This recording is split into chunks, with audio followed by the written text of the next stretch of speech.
What's up gamers, Cryptigo here, and welcome back to Lowering the Mark, a show where I analyze the current and former world records of Mario Kart 8 Deluxe time trial runs to see how these records get faster over time. We'll look at elements such as the loadout, racing lines, and mushroom usage to better understand what's bringing these times down. If you haven't already, please consider subscribing to my channel and hit the notification bell to be the first to know when my videos go live. For today's episode, we're diving into the Mushroom Cup for the last time this season to review the slower version of its most forgotten about course, Sweet Sweet Canyon at 150cc. On May 2nd, 2017, the world record stood at 1 minute 51.395 seconds thanks to the Japanese player Kai. Fast forward to February 28th, 2021, and the record dipped down to 1 minute 48.987 seconds thanks to the efforts of Alberto. That's a 2.4 second improvement between records and a 2.1% faster time. Our former world record holder Kai has broken just under 200 world records across 29 unique runs and has spent over 1,500 days holding at least one world record. That's good enough for second all time. Our current world record holder Alberto has broken over 670 world records across 57 unique runs and has spent nearly 1,350 days holding at least one of his 33 current world records. At pre-release, the world record was a mid to high 153, but within a few days it was already down to a mid 151 thanks to a number of different players. Shortly after release, you had Bry and Fleet vying for that next second break to get into 150 territory.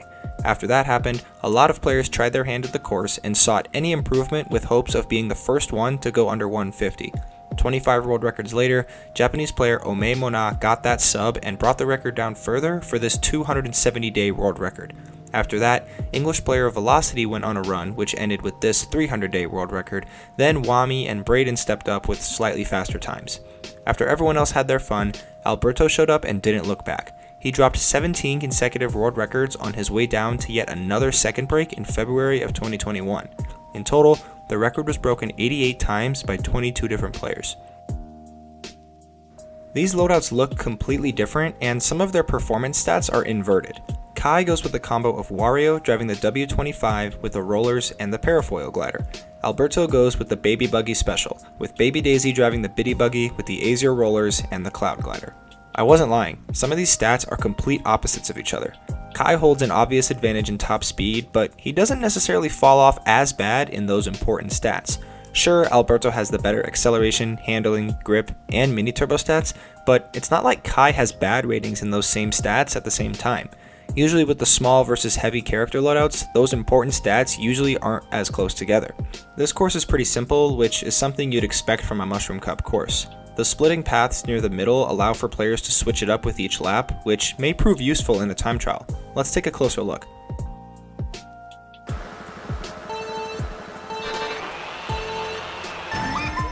Kai starts off the race with a rocket start and drifts around the first turn for the quick mini turbo. He'll chain that with a super mini turbo before going into the cannon. After this fast glider attempt, he'll fly across the gap and land on the other side where he starts this drift around this long turn, staying as close to the inside frosting as he can for the ultra mini turbo.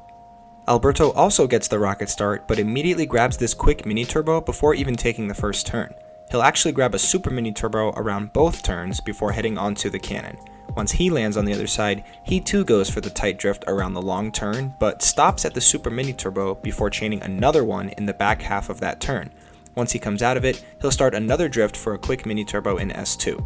Right off the bat, we notice more mini turbos from Alberto, and since they are also longer lasting ones, we can easily attribute that to his early lead of nearly 0.3 of a second going into S2. Kai heads left to hit the blue path, and after grabbing the jump boost, grabs a quick mini turbo and then a super one around the following turns. After one more mini turbo, he just rides straight onto the ramp to close out this section. Alberto continues his drift from S1 to get the mini turbo, after which he'll hit the jump boost on the blue path and start charging this long super mini turbo. Then he'll chain that with another super mini turbo, and then chain a third super mini turbo around the next turn. Oh, but he's not done. He'll squeeze in an additional mini turbo before hitting the jump boost to start S3. To pull off a drift pattern like that while staying on a world record pace takes some pretty precise driving, but Alberto clearly has it down to a science here. His lead sure did benefit from this, as he's now ahead by over half of a second going into S3. Kai hits the jump boost and then proceeds to just grab one normal mini turbo. After that, he starts his next drift and uses his first mushroom to cut through the chocolate frosting on his way to a super mini turbo and jump boost to close out the lap. Alberto also grabs the jump boost and mini turbo when he lands, and he even finds a way to squeeze in another mini turbo before taking the same shortcut as Kai did to get the super mini turbo and jump boost to close out the wait, never mind, he actually grabs another mini turbo just before crossing the line. All I can say is what a lap from Alberto. He's fit in so many additional mini turbos, and the boosts he's getting from those are doing wonders to his lead over Kai. A lead that now sits at nearly 7/10 of a second at the end of lap 1. Into lap 2, Kai grabs the same normal and super mini turbos around the first turns on a tighter line before heading into the cannon.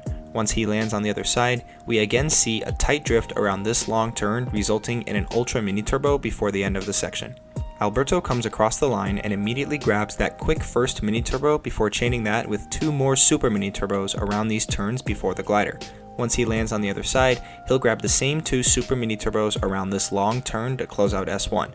That's pretty much the exact same thing we saw on lap 1, but on lap 2, Alberto increased his lead by a larger margin as it now sits at just over a second at the end of S1.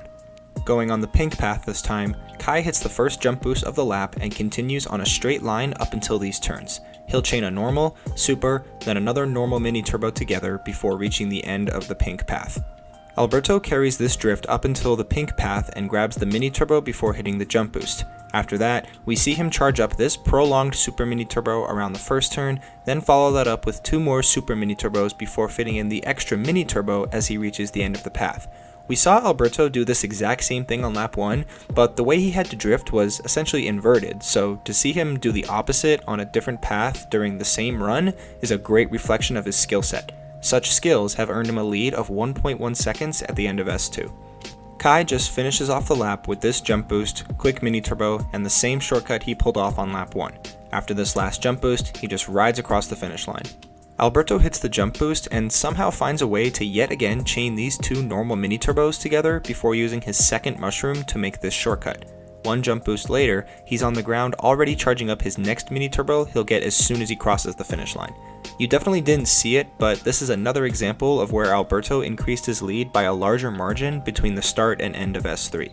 He actually more than doubled the lead gain from lap 1 as he sits ahead by over 1.5 seconds after outsplitting Kai's lap 2 by just over 0.8 of a second. Through the final lap, both racers just repeat what they did on a previous lap. Kai repeats lap 1 and Alberto repeats lap 2. That consists of early mini turbos on a tight line before the glider. Then either 1 long ultra mini turbo or 2 super ones chained together around the next long turn. After that, Kai goes towards the blue path and Alberto the pink. They both grab their arrangement of mini turbos as they make their way to the end ramp. After they hit that jump boost, they'll grab even more mini turbos before using their final mushroom to make the cut and hit the jump boost before the finish line. Alberto continued to build his lead and ended up posting a time that was 2.4 seconds faster than Kai's former world record. So by grabbing nearly triple the amount of super mini turbos and staying on a slightly better line all throughout, Alberto was finally able to dip under 149 after a long journey that started nearly 550 days ago with a time that was nearly 7/10 slower than this current world record. I got to speak with him about it, so let's hear what he had to say. What was going through your mind when you finally got your 148? It was such a relieving feeling. The grind to get 148 was such a terrible experience. Obviously there's so much that can go wrong during these time trials, and even the slightest bit of incorrect input can kill the run. For you, where would most of your fails happen while you were going for 148? The track is consistent up until the hop before the shortcut where 99% of runs end. I lost 1/10 here on lap 2, which was the biggest mistake of the entire run. You set this record almost a year ago. Have you revisited the track since then and tried any new strats, or do you not see any more potential time saves as of right now?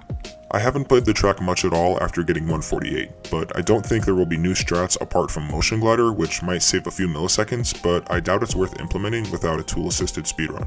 Thanks for coming on the show to talk about your world record. Hope to have you on again soon. The best known splits for this run show that it has become fairly optimized with decent room for improvement thanks to Alberto's efforts. All 3 of the best known splits are his, and altogether sum up to a time that's around 13 frames faster than his world record. All 3 world record laps could be anywhere from half a tenth to a tenth of a second faster to hit that best known sum time. As competitive as Mario Kart time trials are, I don't see this world record getting any faster if Alberto isn't the driver, but there's always the possibility for some no-name to come out and completely change that. The worldwide top 10 consists of 7 national and 4 continental record holders. Alberto sits at the top, a few tenths back is Braden, and Japanese record holder Shira rounds out the top 3. The 4, 5, and 6 spots belong to Army, Sarah, and Romance.